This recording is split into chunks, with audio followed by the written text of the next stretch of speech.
Now let's see cryptanalysis. The main objective of this cryptanalysis is to recover the key being used for encryption, and with the help of that key they are trying to uncover the message. So there are two general approaches normally used by many of the cryptanalysts. The first one is cryptanalytic attack and the second one is brute force attack. So in the first one, cryptanalytic attack, based on the informations what they are having, they are trying to recover the key as well as the message. In the second one, with the help of trial and error method, they are trying to recover the message. If they either one of these succeeded, they can easily compromise all the keys, whatever they are using, that can be easily understood by the cryptanalyst. So we will start with this first one, cryptanalytic attack.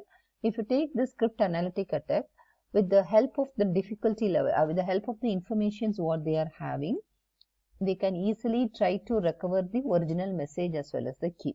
So if they have the ciphertext alone, with the help of that ciphertext, nobody can understand what was the key being used and what was the original message if they don't know the algorithm. But now, when you are taking this cryptographic algorithms, we used to reveal what is the algorithm being used in many cases. So in the second case, if they know what is the algorithm being used, and if they have the plain text, then there is a possibility to suspect this may be the key being used, right? So the first one, ciphertext only, is more difficult, and they can, the cryptography developer, algorithmic developer, they can defend from other attacks if the person, if any one of the third person has come to know what is the ciphertext. But normally we are keeping that ciphertext itself as a confidential one. In case if any of the people, any of the other third person, they have taken this ciphertext, they cannot find out what is the original message. But if they know some of the plain text, that means in some cases, if they know what is the actual file being transferred, whether it's a executable file, whether it's a Word document, or if it is a script format. So in that cases, there will be some standard pattern being used. They know what is the header part and what is the actual content to be transferred.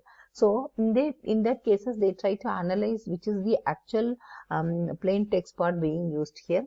So they will try to suspect that plain text and ciphertext message. And the third one is chosen plain text method.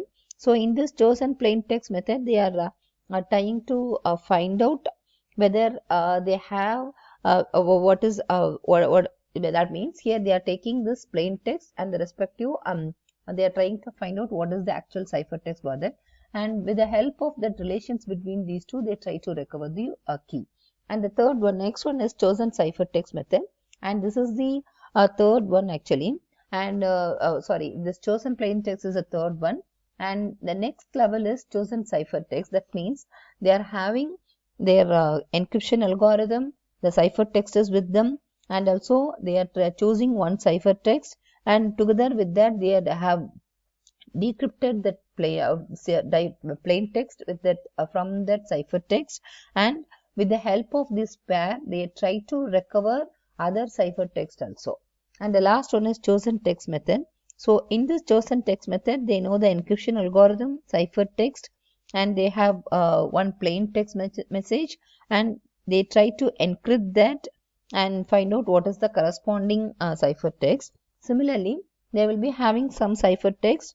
They try to recover that original messages, and if they both are using same key, they can easily find out what is the actual key.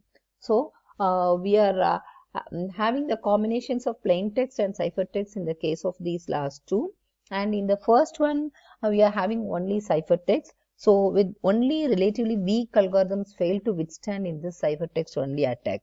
So that is more difficult to easily understand what is the key being used here. The main strength of any cryptographic algorithm is based on two main things. One thing is unconditional security. So whatever may be the resources we are providing for them, the cost of breaking the cipher should exceed the value of the encrypted information. In that case only we can say that that is unconditionally secured one.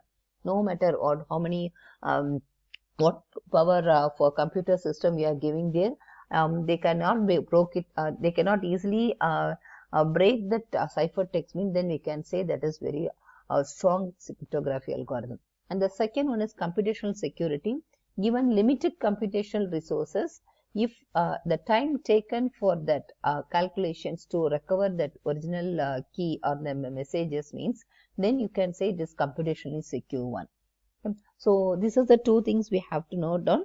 And whenever you are taking any conditional or any cryptographic algorithm, we should note down that the time required to break the cipher exceeds, if it exceeds the lifetime of the informations, then we can say it fails in that. It cannot be failed, right? That means the cryptanalysis fails to recover the mesh, right? Recover the content what is present in